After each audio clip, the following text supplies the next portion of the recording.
Hi, welcome to Angel Wardrobe. ഇന്ന് നമ്മൾ വന്നിരിക്കുന്നത് നല്ലൊരു പാർട്ടി വെയർ സാരിയുമായിട്ടാണ് കേട്ടോ.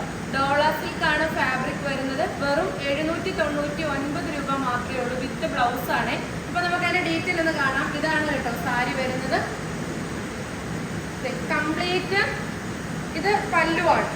സാരിയിൽ കംപ്ലീറ്റ് ഇതുപോലെ ത്രെഡ് വർക്ക് വന്നിട്ട് അതിൽ സീക്വൻസ് ആണ് കൊടുത്തിട്ടുള്ളത്. രണ്ട് സൈഡിലും ഇതേപോലത്തെ ഗോൾഡൻ ബോർഡർ ഉണ്ട്. കംപ്ലീറ്റ് ഫ്ലോറൽ പ്രിന്റ് ആണ് കേട്ടോ, പോകുന്ന പ്രിന്റ് ഒന്നുമല്ല. അതേപോലെ തന്നെ ബ്ലൗസ് വരുന്നത് ഇതാണ്, വിത്ത് ബ്ലൗസ് വരുന്നത്. ഈ പ്രിന്റഡ് ആയിട്ട് വരുന്ന വിത്ത് ബ്ലൗസ് ആണ്. ഭയങ്കര രസമായിട്ട് വരുന്ന ഒരു സാരിയാണ്. Black colour